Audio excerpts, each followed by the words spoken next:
ಸರ್ವೇ ಜನ ಸುಖಿನೋ ಭವಂತು, ಸರ್ವೇ ಜನ ಸುಖಿನೋ ಭವಂತು ಎಂಬಂತೆ ಸಕಲ ಜೀವರಾಶಿಗಳಿಗೂ ಲಾಲನೆ ಪಾಲನೆ ಮಾಡಿ ಆಶ್ರಯ ಕೊಟ್ಟ ಭೂಮಾತೆ ನಿನಗೆ ಈ ರೈತ ಸೇವಕ ರಾಮಣ್ಣ ಮಾಡುವ ಶಿರಸ್ತಾಂಗ ನಮನಗಳು.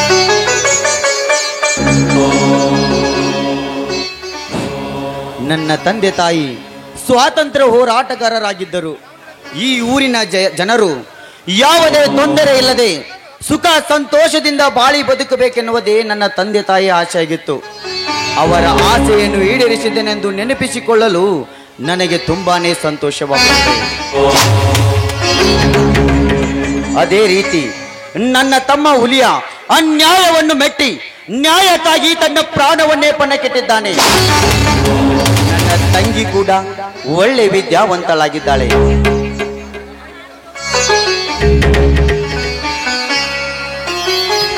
ಮಾತಾ ಪಿತ್ರರೇ, ನಿಮಗೆ ನಾನು ಮಾತು ಕೊಟ್ಟಂತೆ ನಮ್ಮೂರಿನ ಜನರು ಸುಖ ಸಂತೋಷದಿಂದ ಬಾಳಿ ಬದುಕುತ್ತಿದ್ದಾರೆ. ಅದರಂತೆ ನಿಮ್ಮ ಆಸೆಯಂತೆ ತಂಗಿ ತಮ್ಮನ್ನು ಕೂಡ ಒಳ್ಳೆ ವಿದ್ಯಾವಂತರಾಗಿದ್ದಾರೆ. ಇದುವೇ ಈ ರಾಮಣ್ಣ ಈ ವರ್ಷ ನಿಮ್ಮ ಜಯಂತಿಗೆ ಕೊಡುತ್ತಿರುವ ಕಾಣಿಕೆ.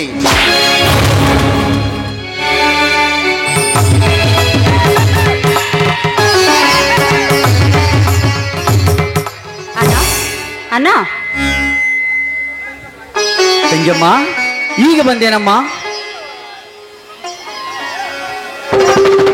ತಂಗಿಯಮ್ಮ, ಯಾರದಮ್ಮ ಈ ಮಗು?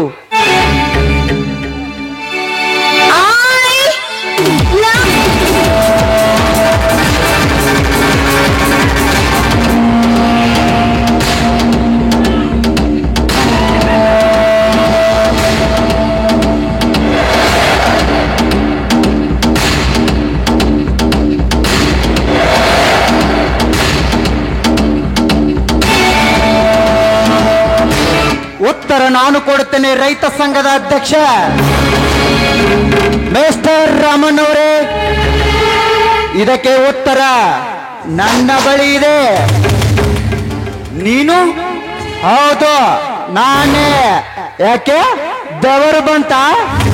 ಬರಲೇಬೇಕು. ನಿನ್ನ ದೇಹದ ತುಂಬ ಕೋಲ್ಮಿಂಚನ ಸಂಚಲಗೊಂಡು ನಿನ್ನ ನರನಾಡಿಗಳು ಅಸ್ವಸ್ಥಗೊಳ್ಳಬೇಕು. ಇದು ಈ ವಜ್ರಕಾಂತ ಎನ್ನದಿರುವ ವಜ್ರದ ಬೆಲೆ. ಲೇ ವಜ್ರಕಾಂತ್, ಬಾಯಿ ಬಿಗಿಡಿದು ಮಾತನಾಡು.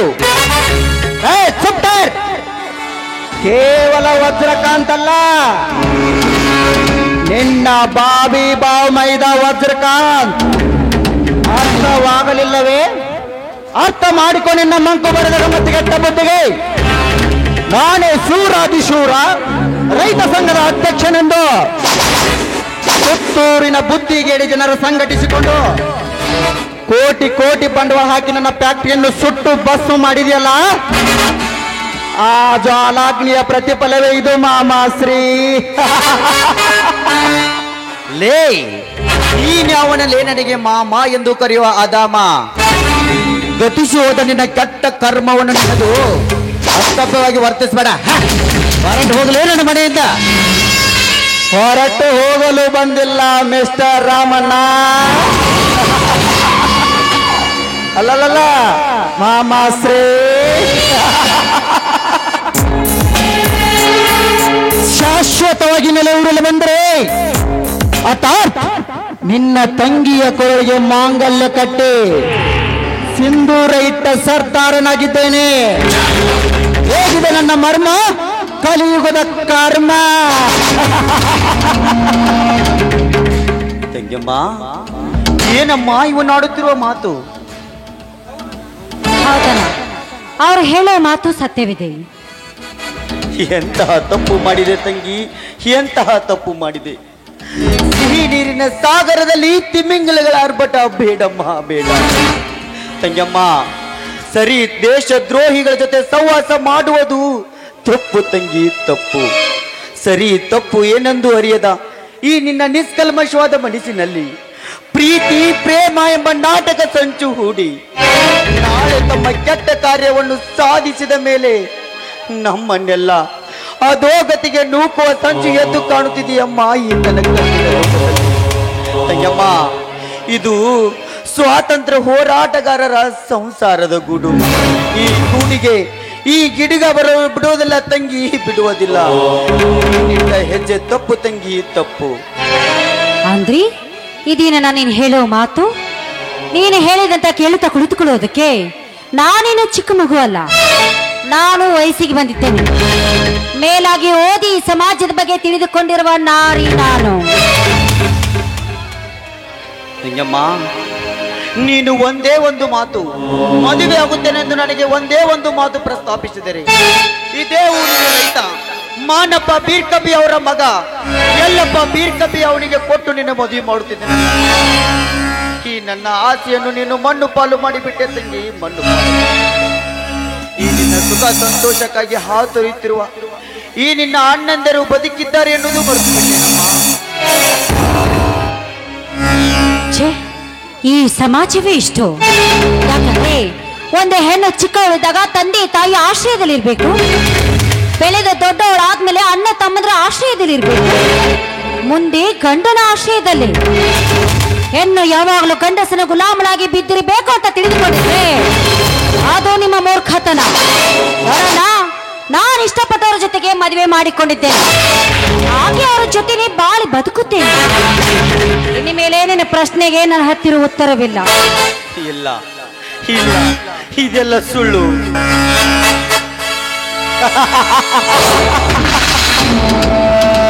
ಸತ್ಯವನ್ನೇ ಸುಳ್ಳೆಂದು ಬರೆದುಕೊಂಡರೆ ಮೆಚ್ಚುವುದೇ ಈ ಸಮಾಜ. ಹಲೋ ಮಾಮಾ ಶ್ರೀ.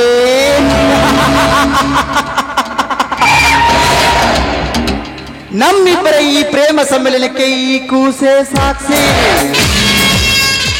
ಮತ್ಯಾವ ಸಾಕ್ಷಿ ಬೇಕು ನಿನಗೆ?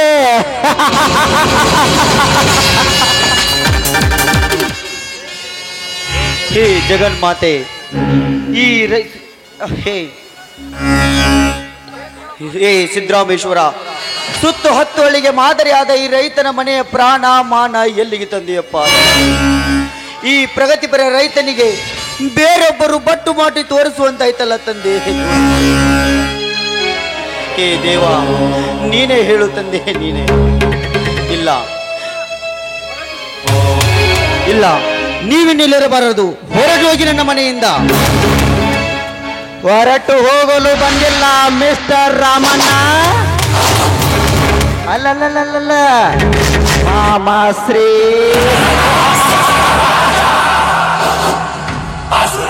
ಶೆಟ್ಟಿ, ಏ ಶೆಟ್ಟಿ,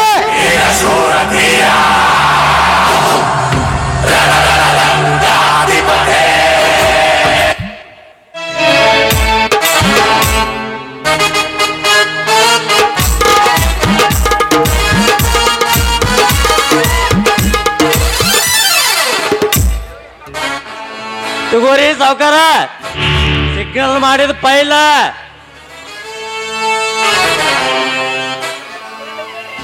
ನೋಡು, ಚೆನ್ನಾಗಿ ಕಣ್ಣು ಬಿಟ್ಟು ನೋಡು. ಇಡೀ ನಿನ್ನ ಸರ್ವ ಆಸ್ತಿ ಸಂಪತ್ತನ್ನು ನಿನ್ನ ತಂದೆ ತಾಯಿಯರು ನಿನ್ನ ತಂಗಿ ಸಿಂಚನಾಳ ಹೆಸರಲ್ಲಿ ಬರೆದಿಟ್ಟ ವೀಲ್ ಅದು ನನ್ನ ಹೆಸರಲ್ಲಿ ಟ್ರಾನ್ಸ್ಫರ್ ಮಾಡಲಾಗಿದೆ. ತಂಗಮ್ಮ, ಇದೇನಮ್ಮ, 12 ತಲೆಮಾರಿನ ನಂತರ ನಮ್ಮ ವಂಶದಲ್ಲಿ ಹೆಣ್ಣು ಮಗಳಾಗಿ ನೀನು ಜನಿಸಿದೆ. ಹೀಗಾಗಿ ಅಪ್ಪ ಅಮ್ಮ ಹೆಣ್ಣು ಮಗಳು ಹುಟ್ಟಿದಳೆಂಬ ಮೋಹದಲ್ಲಿ ತಾತ ಮುತ್ತಜ್ಜರು ಗಳಿಸಿದ ಆಸ್ತಿಯನ್ನು ನಿನ್ನ ಹೆಸರಲ್ಲಿ ಬರೆದಿಟ್ಟಿದ್ದಕ್ಕೆ ಯಾವುದೇ ಒಂದು ಬೀದಿ ಬಿಕಾರಿನ ಹೆಸರಲ್ಲಿ ಬರೆದು ಕೊಟ್ಟಿದೆಯಲ್ಲಮ್ಮ. ಹೌದಣ್ಣ, ನನ್ನ ಹೆಸರಿಗೆ ಬರೆದಿಟ್ಟಿರುವಿಲ್ಲನು ಯಾವಾಗ ಹೇಗೆ ಉಪಯೋಗ ಮಾಡಿಕೊಳ್ಳಬೇಕೆಂಬುದು ನನಗೆ ಚೆನ್ನಾಗಿ ಗೊತ್ತಿದೆ. ಬಿಡು ತಂಗಿ, ನಮಗೆ ಆಸ್ತಿ ಅಂತಸ್ತು ಇದು ಯಾವುದು ಬೇಡ. ಅದಕ್ಕಿಂತ ಮಿಗಿಲಾಗಿ ನಮಗೆ ನೀನು ಬೇಕಮ್ಮ, ನಮ್ಮ ಬಂಗಾರದಂತ ತಂಗಿ ಬೇಕು. ನೀವಿಬ್ಬರು ಅಣ್ಣ ತಮ್ಮಂದಿರು ನಾನು ಹೇಳಿದಂತೆ ಕೇಳಿಕೊಂಡು ಈ ಮನೆಯಲ್ಲಿ ಇರುವುದಾದ್ರೆ ಇರಬಹುದು, ಇಲ್ಲ ಅಂದ್ರೆ ಜಗತ್ತು ಸಾಕಷ್ಟು ವಿಶಾಲವಾಗಿದೆ, ಎಲ್ಲಿಯಾದ್ರೂ ಹೊರಟೋಗ್ಬೋದು. ನನ್ನದೇನು ಅಭ್ಯಂತರವಿಲ್ಲ. ಎಷ್ಟು ಸಲೀಸಾಗಿ ಹೇಳಿದ್ಯಮ್ಮ ತಂಗಮ್ಮ. ನೀನು ಚಿಕ್ಕವಳಿದ್ದಲಿಲ್ಲದಾಗ ತಾಯಿ ಇಲ್ಲದ ಕೊರಗು ನಿನಗೆ ಕಾಣಬಾರದೆಂದು ತಲೆ ಬಾಚಿ ಹೆಣಲು ಹಾಕಿ ಚಂದ ಮಾಮನನ್ನು ತೋರಿಸಿ ನಿನಗೆ ಕೈ ತುತ್ತು ಊಟ ಮಾಡಿಸಿದೆ. ಅದನ್ನೆಲ್ಲ ಮರೆತು ಬಿಟ್ಟೆನಮ್ಮ. ತಂದೆ ಇಲ್ಲದ ಕೊರಗು ನಿನಗೆ ಕಾಣಬಾರದೆಂದು ಹೆಗಲ ಮೇಲೆ ಹೊತ್ತುಕೊಂಡು ಸ್ವಲ್ಪವೂ ತೊಂದರೆ ಬರದಂತೆ ನಿನ್ನನ್ನು ರಕ್ಷಿಸಿ ದೂರದ ಸಿಟಿಯಲ್ಲಿ ಕಾಲೇಜು ಕಲಿಯುವ ನನ್ನ ತಂಗಿಗೆ ಯಾವುದೇ ತೊಂದರೆ ಬರಬಾರದೆಂದು ತಿಳಿದು ಮಳಿ ಬಿಸಿಲು ಚಳಿ ಎನ್ನದೆ ದುಡಿದು ನಿನ್ನನ್ನು ಅಣ್ಣನ ಸ್ಥಾನದಲ್ಲಿ ನಿಂತು ನಿನ್ನನ್ನು ರಕ್ಷಿಸಿದೆ. ಅದನ್ನೆಲ್ಲ ಮರೆತು ಬಿಟ್ಟೆ ನಮ್ಮ ತಂಗಿ. ನೋಡಮ್ಮ, ಮುಂಗೈಗೆ ಬಂಗಾರದ ಬಳೆ ಬಂದ ಕ್ಷಣ ಅಂಗೈ ಮರಿಬಾರ್ದಮ್ಮ, ಅಂಗೈ ಮರಿಬಾರ್ದು.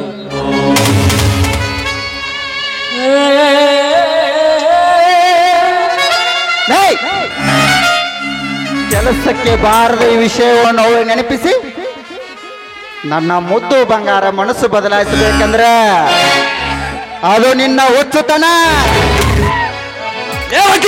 ಯಾವ ಜನ್ಮದ ವೈರಿ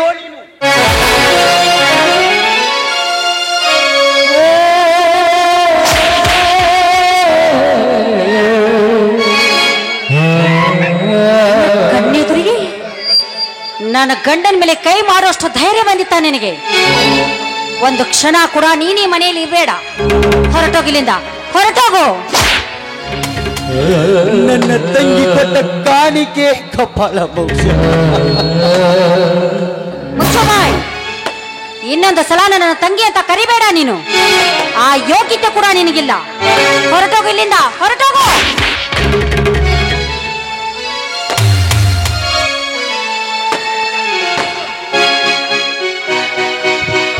ಸಾವುಕಾರ, ಮೊದಲ ಆ ಕೆಲಸ ಮಾಡ್ರಿ.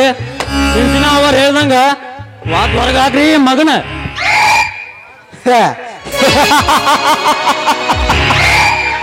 ಮಾಮಾಶ್ರೀ,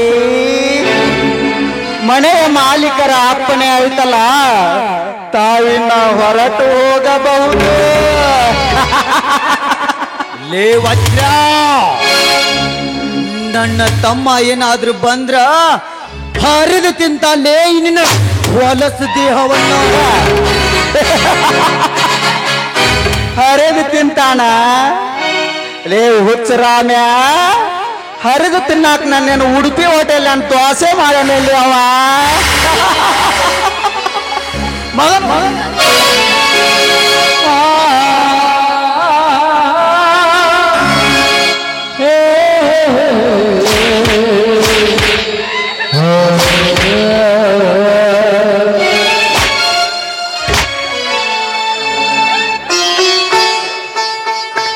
ಅಯ್ಯೋ ದೇವರೇ, ಹುಲಿಯಾ!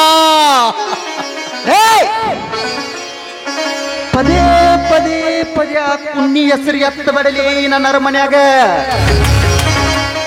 ಇಲ್ಲವಾದ್ರೆ ನಿನ್ನ ಬೀದಿ ನಾಯಿ ಅಂತ ಹೊರ ಸಾಯಿಸುತ್ತಾನೆ ಮಗನ.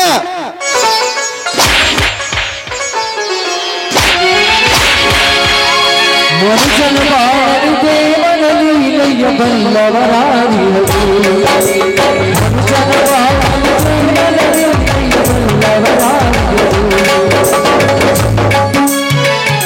ಹೋಗುತ್ತೇನೆ ವಜ್ರಕಾಂತ್, ಹೋಗುತ್ತೇನೆ.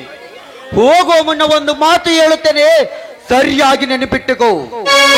ಬಡಬಗ್ಗರನ್ನು ಬಡಿದು ತಿನ್ನುವ ಈ ನಿನ್ನ ರಾಕ್ಷಸ ಬುದ್ಧಿ ಬಿಟ್ಟರೆ ನಿನಗೆ ಒಳ್ಳೆಯದು. ಇಲ್ಲವಾದರೆ ಕುಚ್ಚಾದ ರೌಡಿಗಳ ಮಿಂಡ ನನ್ನ ತಮ್ಮ ಹುಲಿಯನಿಂದಲೇ ಈ ನಿನ್ನ ಅಂತ್ಯಕ್ಕೆ ಆಡುತ್ತೇನೆ. ಹುಷಾರ್.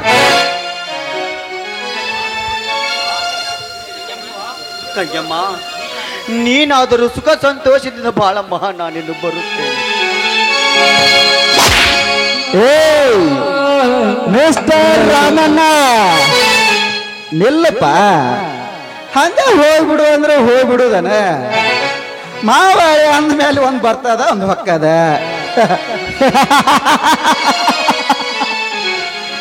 ನಿನ್ನ ಮೈ ಮೇಲಿರುವ ವಸ್ತ್ರ ವೈಡೂರ್ಯ ಈ ಮನೆಗೆ ಸೇರಿದ್ದು, ಅಂದರೆ ನನಗೆ ಸೇರಬೇಕಾದದ್ದು. ಅಷ್ಟಲ್ಲದೆ ಹೆಡಕ್ವೆತ್ತಿ ಹಸಿರು ಕಾಯಲು ಹಾರಿಸಿ ರೈತರ ಮುಖಂಡನೆಂದು ಮೆರೆಯುತ್ತಿರುವಲ್ಲ, ಆ ಹಸಿರು ಟಾವೆಲ್ ನನ್ನ ಸೊತ್ತು ಅವೆಲ್ಲವೂ ನನ್ನ ಪಾದಕ್ಕೆ ಅರ್ಪಣೆ ಆಗಲೇಬೇಕು.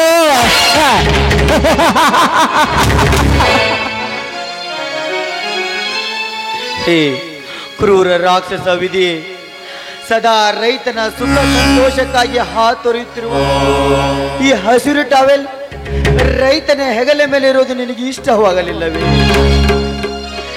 ರೈತನ ರಕ್ಷಾ ಕವಚವೆಂದು ಬಿಂಬಿತವಾಗಿರುವ ಈ ಹಸಿರು ಟಾವೆಲ್ ಇಂಥ ರಾಕ್ಷಸರ ಪಾದಕ್ಕೆ ಅರ್ಪಿಸಬೇಕೇ? ನೀನೇ ಹೇಳು ದೇವಾ, ನೀನೇ ಹೇಳು. ಇಲ್ಲ ಇಲ್ಲ, ನನ್ನ ತಂಗಿ ಸುಖ ಸಂತೋಷದಿಂದ ಬಾಳಿ ಬದುಕಬೇಕಾದರೆ ಅವನು ಹೇಳಿದಂತೆ ನಾನು ಕೇಳಲೇಬೇಕು. ಇದು ನನ್ನ ಸ್ವಂತ ಸ್ವಾರ್ಥ ಎನ್ನಲು ಅಥವಾ ಕವಿ ಬರೆದ ಕಗ್ಗತ್ತಲು?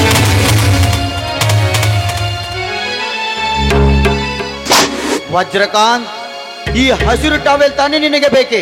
ಕೊಡುತ್ತೇನೆ. ಕೊಡುವ ಮುನ್ನ ಒಂದು ಮಾತು ಹೇಳುತ್ತೇನೆ, ಸರಿಯಾಗಿ ನೆನಪಿಟ್ಟುಕೋ. ಈ ಹಸಿರು ಟಾವೆಲ್ ಹಸಿರು ಕ್ರಾಂತಿಯ ಸಂಕೇತ. ಹಸಿರು ಎಂದರೆ ಮನಕುಲದ ಉಸಿರು. ಇದನ್ನು ರೈತರ ಉದ್ಧಾರಕ್ಕಾಗಿ ಬಳಸಬೇಕೇ ವಿನಃ ಅನ್ಯ ಮಾರ್ಗಕ್ಕೆ ಬಳಸಿದ್ದೇ ಆದರೆ ನಾನು ಈ ಮಣ್ಣಲ್ಲಿ ಮಣ್ಣಾಗಿದ್ದರು ಎದ್ದು ಬಂದು ನಿನಗೆ ಓದುತ್ತೇನೆ. ಹುಷಾರ್.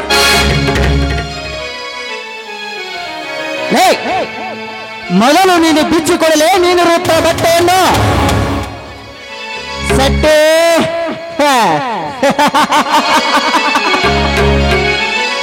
ಕಿತ್ಕೋ ಕಿತ್ಕೋ ಒಂದೊಂದ.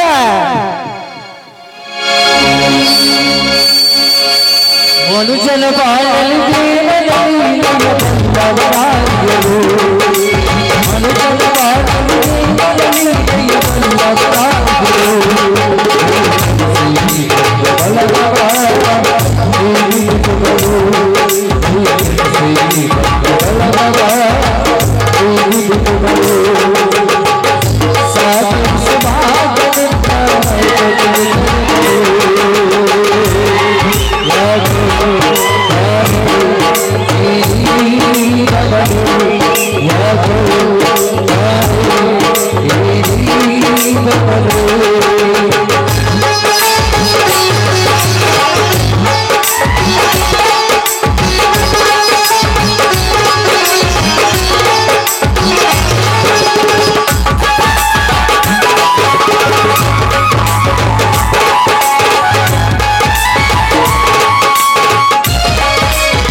ಬೇಕಾದರೂ ತರಟಿ ಬರುವೇನಮ್ಮ.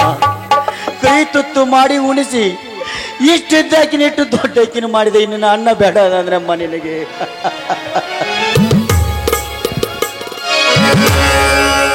ಚಟ್ಟೆ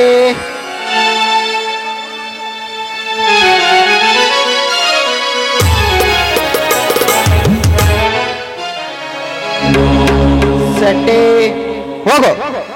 ಅವ ಎಲ್ಲಿ ಹೋಗ್ತಾನ, ಏನ್ ಮಾಡ್ತಾನ ಸ್ವಲ್ಪ ಚೆನ್ನಾಗಿ ಗಮನಿಸು. ಧನ್ಯರ ಅದ್ರ ಚಿಂತೆ ನೀವು ಬಿಡ್ರಿ. ಆ ಮಗ ಒಂದೊಂದು ಹೆಜ್ಜೆ ಇಟ್ಟಿದ್ದ ಫೋಟೋ ಹೊಡೆದು ವಾಟ್ಸಾಪಿಗೆ ಸೆಂಡ್ ಮಾಡ್ತಾನ. ಓಕೆ ಓಕೆ ಬಲ್ರಿ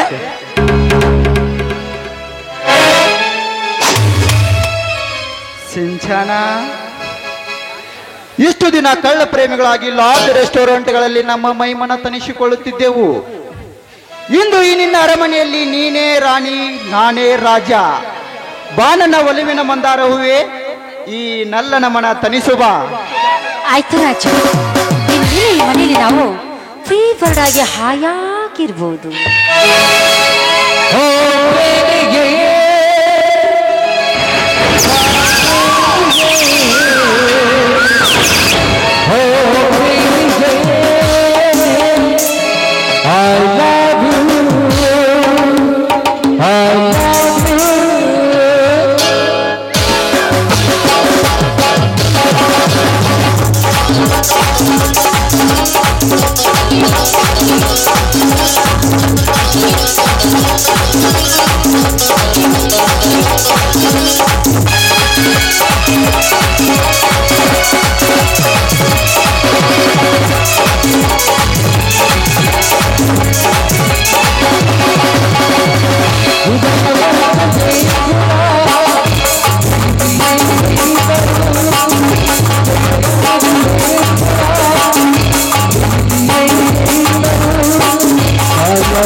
दिल दिया तो दिल थार दिल नहीं दिया तो खतरनाक दी विलन वज्रकार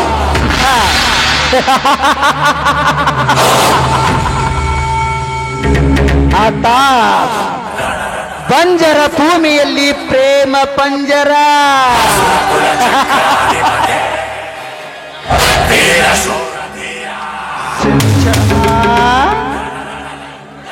ನಾವಿಬ್ಬರು ಈ ಅರಮನೆಯಲ್ಲಿ ಹಾಯಾಗಿ ಸರಸ ಸಲ್ಲಾಪದಿಂದಿರಬೇಕಾದರೆ ಈ ಮಗು ನಮಗೆ ಅಡ್ಡಿಯಾಗುವುದಿಲ್ಲವೇ? ಈ ಮಗುವನ್ನು ಯಾವುದಾದರೂ ಅನಾಥಾಶ್ರಮಕ್ಕೋ ಅಥವಾ ಯಾರಿಗಾದು ಕೊಟ್ಟು ಬಿಟ್ರೆ ಒಳ್ಳೇದಲ್ಲವೇ? ಇದೇನಿದು ವಜ್ರಕಾಂತ್, ಯಾಕೆ ನಿಮ್ಮ ಬಾಯಿಂದ ಇಂಥ ಮಾತು? ನಮ್ಮಿಬ್ಬರ ಪ್ರೇಮದ ಕಾಣಿಕೆ ಆದ ಈ ಮಗುವನ್ನು ಬಿಟ್ಟಿರುವುದಕ್ಕೆ ನನ್ನಿಂದ ಸಾಧ್ಯವಿಲ್ಲ. ಏನು? ಈ ವಜ್ರಕಾಂತನ ಮೇಲೆ ಇಲ್ಲದ ಪ್ರೀತಿ, ನನ್ನ ರಸ ರಕ್ತದಿಂದ ಹುಟ್ಟಿದ ಈ ಮಗುವಿನ ಮೇಲೆ ಅಷ್ಟೊಂದು ಒಕ್ಕರೆ ನಿನಗೆ? ಹೌದು, ಯಾಕಂದ್ರೆ ಅದು ನನ್ನ ಕರುಳಿನ ಕುಡಿ. ಕರುಳಿನ ಕುಡಿ, ಕರುಳಿನ ಕುಡಿ, ಕರುಳಿನ ಕುಡಿ, ಕರುಳಿನ ಕುಡಿ. ಅದು ನನ್ನ ರಕ್ತದಿಂದ ಹುಟ್ಟಿದನಕ್ಕೆ ಏನು ಗ್ಯಾರಂಟಿಲೇ ಚಿನಾಲೆ?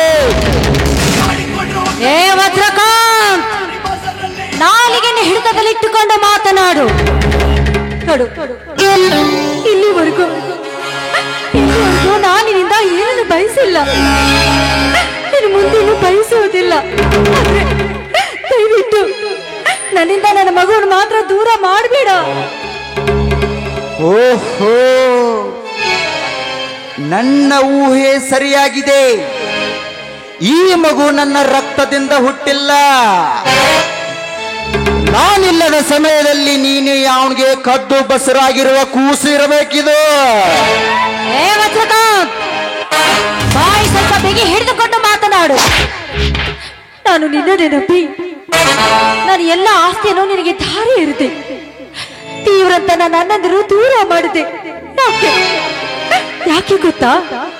ನೀನೇ ನನ್ನ ಉಸಿರು, ನೀನೇ ನನ್ನ ಪ್ರಾಣ ಅಂತ. ದಯವಿಟ್ಟು ನನ್ನ ಮಗನು ದೂರ ಮಾಡು ಮಾತನಾಡಿದ್ರೆ ಈ ನಮ್ಮ ಪ್ರೇಮದ ಸಾಕ್ಷಿಯಾದ ಈ ಮಗುವಿನ ಅಷ್ಟೇ.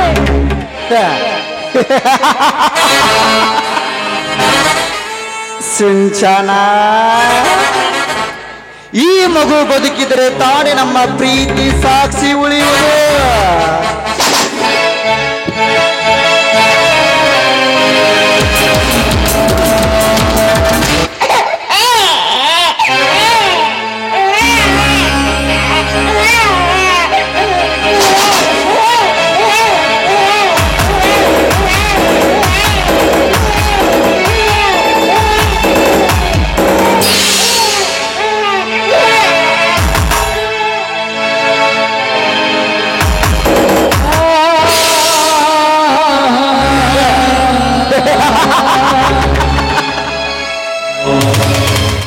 ಸಿಂಚನ,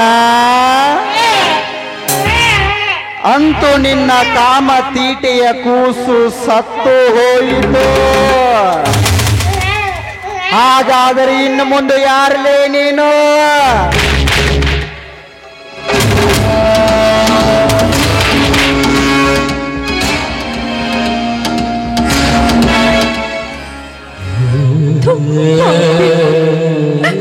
ಕೊನೆಗೆ ನನ್ನ ಮಗಳು ಕೊಂಡು ಹೋಗಿಬಿಟ್ಟಿಯಲ್ಲ. ಇದು ಮೋಸದ ಪ್ರೀತಿಗೆ ನಾನು ಮರಳಾದೆ. ನಾನು ತಪ್ಪು ಮಾಡ್ಬಿಟ್ಟೆ.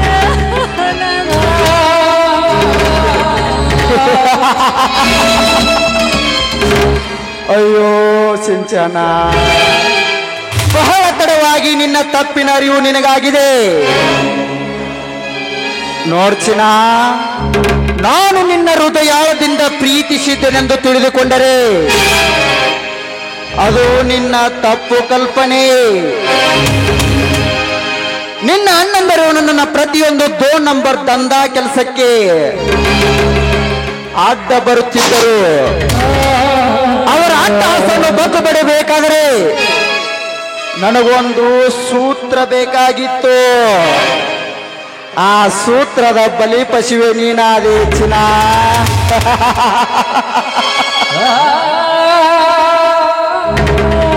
ತೀವ್ರಂತ ನನ್ನ ಅಣ್ಣದ್ರಿಗೆ ಮೋಸ ಮಾಡಿ